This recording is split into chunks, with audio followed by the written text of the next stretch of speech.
It was a nice summer day back in 2015. I was playing on the family tablet in my mom's nail salon when I came across a story on Foothead about this Italian club that went from bankruptcy to the top division in such a short amount of time. Little did I know, though, this was the story behind pretty much every other lower division Italian club. Nonetheless, I was for some reason starstruck and decided to become heavily invested in this club throughout the rest of the offseason. So friends, let me tell you about the story of Carpi FC, the random Italian club I fell in love with when I was 14. Before we start though, I just wanted to mention I'll be doing a charity stream in late December, probably around the 20th or the 21st, for the victims of the typhoon in Vietnam, and also I'm hoping to fit in the victims of Western North Carolina. The way I'm doing this is by hopefully making this a 24-hour stream. Lots of interesting things that I have planned. I'm gonna have a bunch of guests on as well that I'm sure you guys will be excited for. I'll keep you guys updated on all of that, so be sure to follow the Twitch because that is where it will be broadcasted. Once again, late December, charity stream, be there. After hearing about this random Italian club, I decided to read more about them on Wikipedia. I watched highlights from their previous Serie B season, and I even did a FIFA 15 career mode series with them.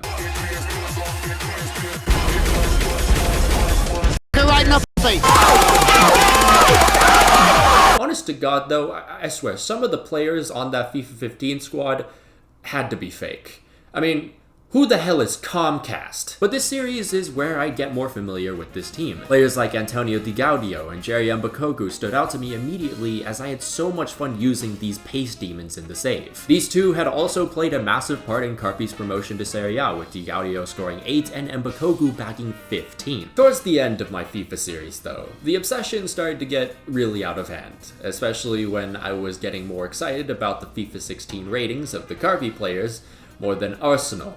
You know, my actual team. In fact, I would go onto the Foothead pages of some of these players and comment, well, actually, I think they should have been higher rated, acting like I knew what I was talking about when I was basing all my knowledge on, you know, the FIFA 15 series I just did. On a quick side note, though, you youngins might be wondering, what is a Foothead? Foothead was a website that allowed you to check out players' ratings from FIFA 10 onward. I mean, every single player. It even showed you price values for each, allowed you to create squads. Honestly, it was super fun stuff. However, if you had an actual account, the deeper you went, the more of a degenerate you would become. Motherfuckers like myself would karma farm as if it was their main source of sustenance. This was like a toxic FIFA Reddit. As I'm writing this, it's now clicking to me why I don't actually use Reddit nowadays. Before we go any further, let's look at the core Carpi FC were bringing to their first season in Serie A. In defense, you had Simone Romagnoli, Riccardo Gagliolo, and the exciting wingback Gaetano Letizia. Giovanna! Ti amo, Giovanna! Letizia had 7 assists in the prior season and was known for his speed, which earned him the nickname Frecciarossa, which is also the name of Italy's fastest high-speed train. Midfield had a few options like Lorenzo Lollo, Raffaele Bianco, and Lorenzo Pasiuti. That last name sounds like a type of Italian deli, I can't lie. And along with starlets like the aforementioned Mbakogu and Di Gaudio in attack, you also had a striker with layers to his game. Kevin Lasagna. This was a really promising core of young talents. However, the club would not be able to avoid the grueling task of signing players and f***ing up their team chemistry, all in the name of survival. Good night, Squidward. Good night. Ryan Iwat. Carpi didn't spend a single dime on transfer fees. It was all loans and free transfers. But Christ above, they arranged so many. To start, they got 2 goalkeepers in Vid Belic and Francesco Benusi to replace loanee Gabriel, who had the best save percentage in Serie B last season. Then in came defenders like Nicolas Spoli, Gabriel Silva, Igor Bubnic, and Christian Zaccardo. We even got Wallace Oliveira from Chelsea on a season-long loan with an option to buy. However, he was so dog shit, we didn't even consider the option. The Biancorossi brought in a ton of midfielders as well. Andrea Lazzari, Matteo Fadele, Ryder Matos, Marquinhos, Isaac Coffey, and Luca Marone. Finally came a couple more forwards in Marco Borriello off a free transfer and Kamil Wilczek. Wilczek would barely see the pitch, but somehow we still managed to make a profit off of him in the winter. For me, this was the first time tuning into Serie A. Quite honestly, I probably didn't even know this league existed a year prior. But at the time, broadcasting rights for Serie A in the US were more non-existent than Manti Te'o's girlfriend, so this would also be the first time diving into the world of, underground sports watching. Looking back, it's genuinely a miracle that I didn't get a virus because I was on some of the sketchiest sites imaginable. But then I found it. A working link for Carpi's opener in Sampdoria. And they lost 5-2. I mean, hey, it's just the first game of the season. At least Carpi can come back home and oh wait. Carpi's Stadio Sandro Cabassi wasn't exactly up to guidelines with Serie A, so the team was forced to play their home games at the Stadio Alberto Braglia, their rival stadium. And of course, it isn't truly Italian football unless you have some very petty drama. The Biancorossi began their home campaign against Inter, and as expected, they conceded pretty early on. But then with 10 minutes remaining, Carpi sneaks around Internazionale's sleepy little defense, and Di Gaudio puts the finishing touch to score the equalizer and give Carpi its first point despite the odds. Unfortunately though, the team conceded a penalty in the 89th minute and lost 2-1. Carpi went their first 5 games winless, with the team struggling to click with their new transfers. The midfield in particular was extremely inconsistent, with the manager constantly trying new formations and combinations. However, on a positive, both fullbacks in Gabriel Silva and Gaetano Letizia had adapted to life in Serie A quite quickly. That said, 2 good performers isn't really enough against a team like Roma, who gave Carpi a warm welcoming on the 7th matchday. As a result of this, 2 days later, manager Fabrizio Castori was sacked, which, I don't know, seems like a little bit of an overreaction after just 6 games. Either way, Carpi then appointed Giuseppe Sannino, and in his first game in charge, he saw the club's first ever victory in Serie A against 3rd place Torino of all teams. Sannino then followed that up by conceding 3 against Atalanta. And let me tell you, this was not the same Atalanta you see today. Only just a decade ago, this team was pretty bad. I know, ironic coming from the guy talking about Carpi, but still. The funny thing is though, there's still players from 2015 that you might recognize. Rafael Toloi, Papu Gomez, and Martin de Roon ended up impressing and earned a move to Middlesbrough the following year. Anyways, the losing continued for the Biancorossi, including not 1 but 2 straight defeats to newly promoted teams after initially being 1-0 up. The worst part? Both games saw Carpi fall to a last-minute goal. Then to begin November, Carpi drew with Hellas Verona at home, and do not get the wrong idea here. Hellas were worse than us that season. Like, at least we had won a game up to this point. With Carpi now sitting bottom with 6 points, the club president quickly realized they made a mistake letting go of Castori and rehired him. After a month.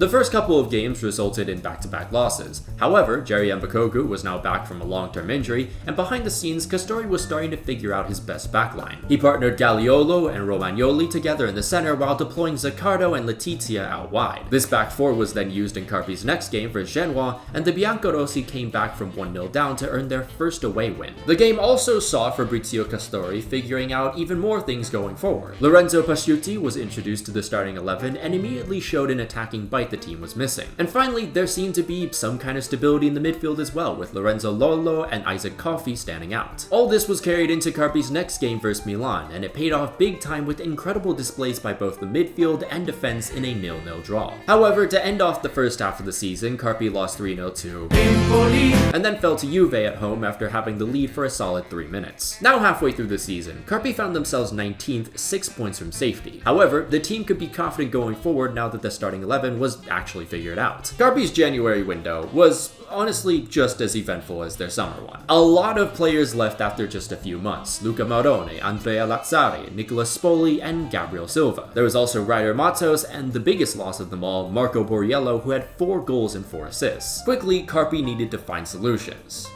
And they did so by bringing in a ton of loans. Former players like Filippo Porcari and Emanuele Swager were back. Carpi also brought a new midfielder in Marco Crimi. Then there were the higher profile loans. There was Jonathan de Guzman of Napoli and Simone Verdi of Milan. That's right, the late bloomer himself. At this point though, he was 24 and struggling to survive in what I like to call the predatory loan gauntlet, where Serie A clubs would forget that annoying task of actually developing their talent, opting to loan them out for 5 years straight instead.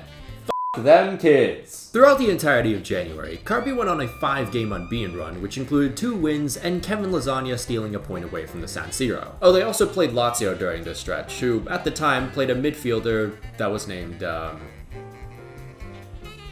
Now sitting 18th, just 4 points from safety, Carpi began February by conceding in just the 2nd minute versus Fiorentina. However, the Lasagna men would once more come off the bench and save Il Biancorossi, only for Carpi to have their hearts broken by Lionel Messi for poor people in FIFA in the 3rd minute of stoppage time. The losses continued to stack as Carpi lost to Roma and Napoli. But hey, look, Lasagna scored off the bench again. Just f***ing start him already. The Biancorossi didn't let those results faze them though, as they collected 3 straight draws versus Torino, Atalanta, and Bologna. That was enough to keep Carpi in the fight just 5 points from safety. Now all the while this was happening, little old me was trying to order a Carpi shirt online. More specifically this, with the Gaudio on the back. Unfortunately, at the time the store didn't take Amex. I tried to make a deal with the website using poorly Google translated Italian, but no, it didn't work. Anyways, back to the current campaign. Carpi's next game was a showdown versus Frosinone at home. It started with Raffaele Bianco drawing first blood early on, however Carpi would concede a Frosinone equalizer with just 20 minutes left. Nevertheless, right at the 90th minute mark, Carpi wins a penalty and Jonathan de Guzman converts. It would be his only contribution to the team, but it was a big one at least, as Carpi came just that closer to survival. The Biancorossi then played Hellas and Verona, and just before halftime, the Gaudio waltzes through 2 defenders and scores. But once more, deja vu strikes again as Carpi concedes an equalizer in the 63rd minute. Just 3 minutes later, however, Kevin Lasagna comes off his golden throne and sends Carpi up to safety for the first time in the season. David Beckham who? Meanwhile, back in glorious North Carolina, I had begun the famous FIFA 16 Carpi FC career mode series on YouTube. Here, I would go on a journey with the club I was way too obsessed with in hopes of bringing old big ears back to the town. And on the way, we'd get familiar with our friends, gain new ones, and I'd say some pretty questionable shit because I was 15 at the time. Season 1. We were already starting with a relatively young and promising squad, and I was especially looking forward to the Mbakogu Diadio link, but then realized, oh wait, pace doesn't mean shit in this game. Also, Letizia 66 rated? Really? Anyways, the goal was just to make some slight improvements with players that had solid potential. Right midfielder Francois Camano, left winger Steven Bergwijn, and center attacking midfielder Davi dos Santos. The early beginnings of this series were pretty iffy. I realized after a few episodes that the game really wasn't that challenging. I mean, I was 7th in January. Like, come on man. So I ramped up the difficulty, and in just 2 episodes I dropped to 16th. However, towards the end of the season, the form improved and we finished 10th. Not bad. Carpi lost their next 2 games against rivals Sassuolo and Chievo, but then bounced back by absolutely mauling Genoa at home. Next was Milan at the San Siro, and in an effort to intimidate Carpi, the Rossoneri did a pre-game haka right in front of the team. Okay, I lied. It was actually some actors wearing Milan kits doing this as part of a stunt for a sponsor. But listen, okay, it would have been f***ing hilarious if it was actually Mario Balotelli doing this. Anyways, with Battiera Milan stinking up the San Siro, Carpi managed a pretty easy draw, which saw them go 2 points above the relegation zone now. Il Biancorossi then returned home to play Empoli. And just when everyone thought this would end goalless, who else could it be? None other than Kevin f***ing Lasagna saving Carpi off the bench again. Meanwhile, in the world of make-believe, after our impressive finish in Season 1, Carpi was rewarded with 25 million euros. And we need that after a lonely exodus left our team with absolutely no depth. So we brought in new fullbacks, including Dominic Iorfa and Federico Mattiello. Then we added center midfielder Daniel Amarty, a true career mode legend of the mid-2010s. We also loaned in Brandon Barker of Man City, Martin Odegaard of Real Madrid, Christian Pulisic of Dortmund, and Gianluigi Donnarumma with an option to buy.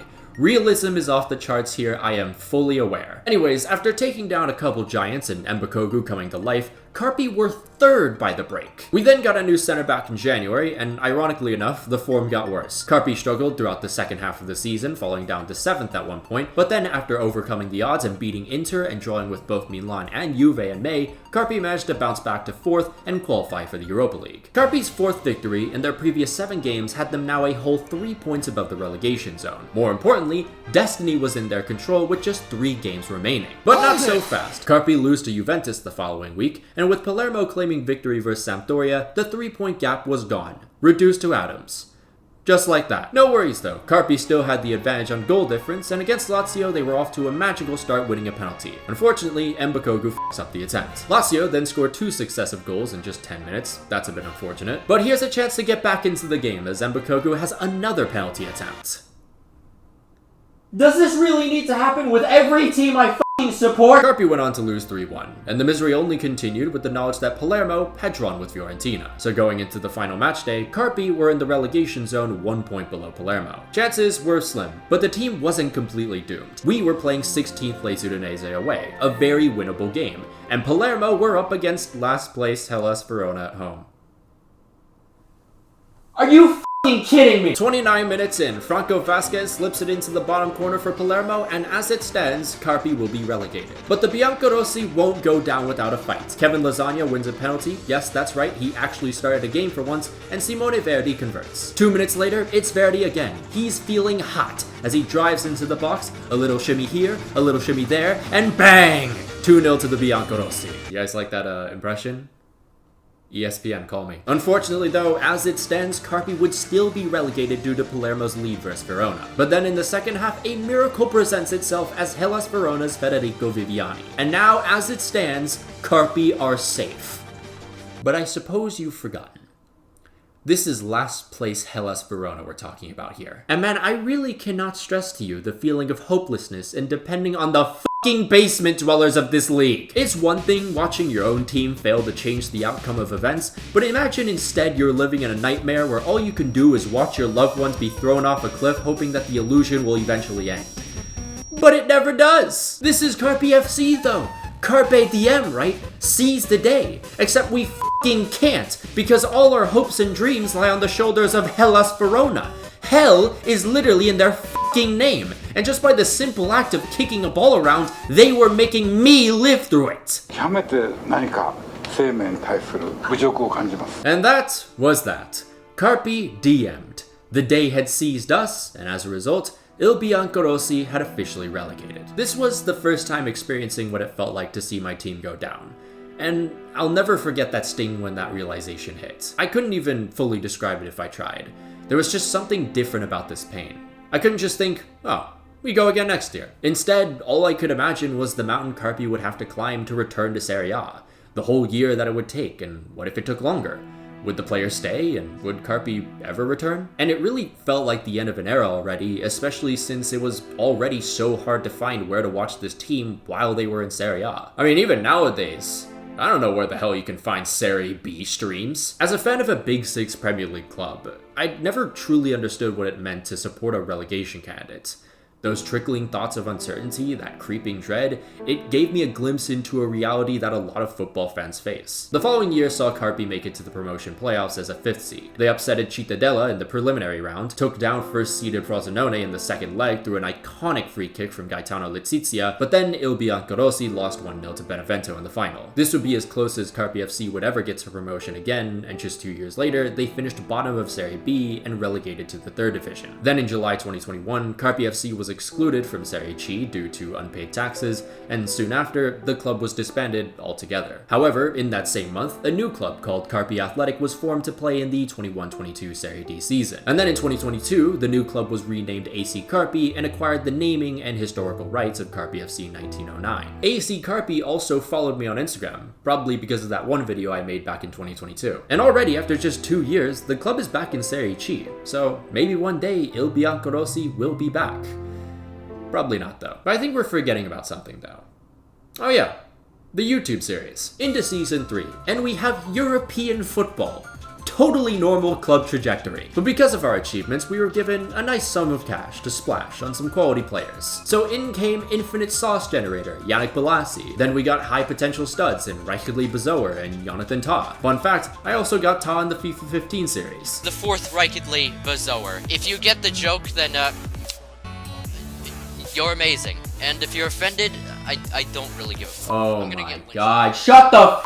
With the core only getting better, Il Biancorossi had an unbelievable start to their campaign as they upsetted giants, polished up the defense, and that saw them top of the league by January. Carpi sought to build upon this incredible success by doing a swap deal that included Davide Dos Santos to bring in Edwin Cardona. And from there, the winning ways continued, and a good bit of that had to do with not Mbakogu, but a 73 rated Kevin Lasagna who just randomly started to pop off throughout the second half of the season. Over in the Europa League, Carpi were putting up some impressive performances, but then bottled a 2-0 lead in the second leg of the quarterfinals for Schalke. Back to the league, however, in April there was a decisive top-of-the-table clash versus Juventus. Edwin Cardona showed he was the right signing for us. Alvaro Morata equalized minutes later though, but then Jerry Mbakogu scored the winner with just 15 minutes left. That widened the gap at the top to 4 points, and after a last-minute Bolasie winner versus Palermo, Il Biancorossi won their first ever Serie A title. A few weeks later, they then beat Napoli in the Coppa Italia to complete the double. Not bad for a 3rd season. Season 4, and Maxwell, I cannot believe you would even think